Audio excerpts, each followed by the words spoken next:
How many ways will Labour find to insult pensioners? The list is already long and today brought another one.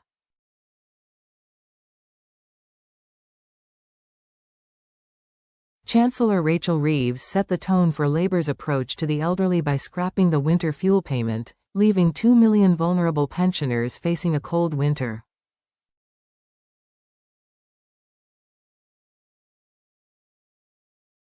Moments later, she launched a second assault by killing off the proposed £86,000 cap on social care costs.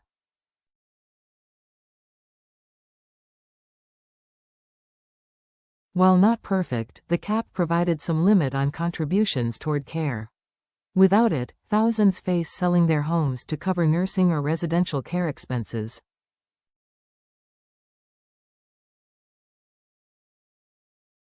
Labour's third big pensioner betrayal was telling WASPA women to get lost. Before the election, Keir Starmer had made a big pitch for the votes of 1950s women caught out by the rapid state pension age hike, by pledging to support their campaign for fair and fast compensation.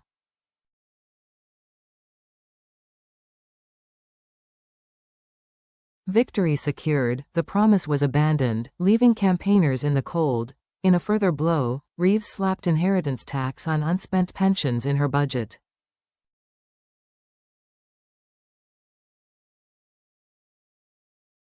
This comes into force from 2027.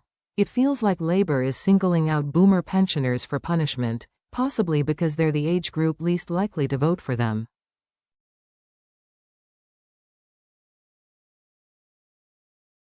Now Starmer has given pensioners another slap in the face. This morning, Labour announced a review of social care in England, aiming to build a national consensus for a new service to support older and disabled people.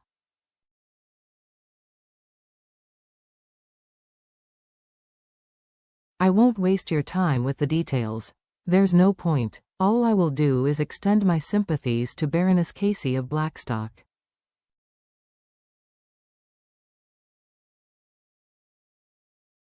Because Labour are taking the mickey out of her.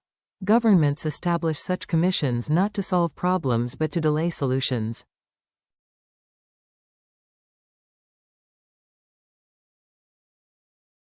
Labour isn't even pretending otherwise.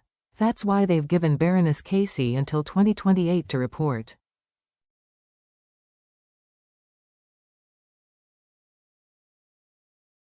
Just ask Sir Andrew Dilnot. In 2010, he chaired a commission on care funding, reporting within a year and proposing the now infamous £86,000 social care cap.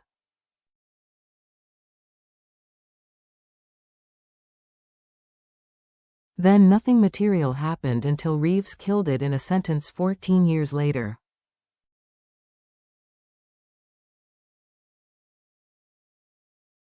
An understandably embittered Sir Andrew has urged politicians of all stripes to grow up and address the social care crisis.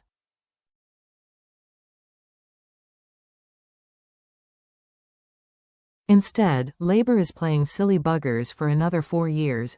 By the time Baroness Casey's social care report is ready, the 2029 election will almost be upon us.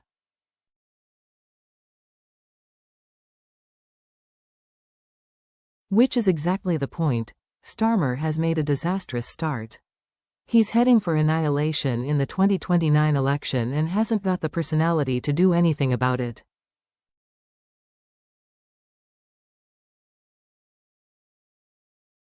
Social care is a minefield. Remember the notorious dementia tax that left Tory PM Theresa May a mental wreck in the 2017 election?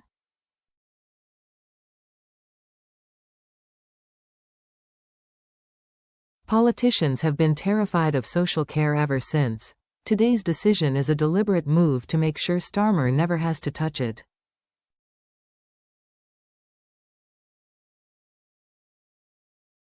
It also confirms that he knows he's unlikely to be PM after the next election.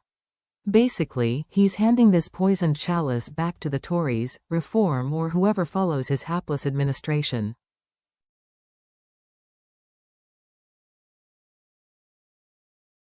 It's a bit early for Starmer to give up, but given his hopeless start, it's probably his wisest decision so far.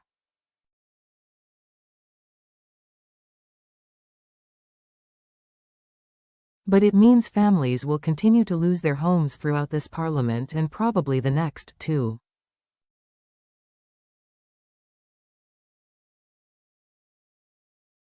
Further proof that Westminster politics is broken. And so is this government.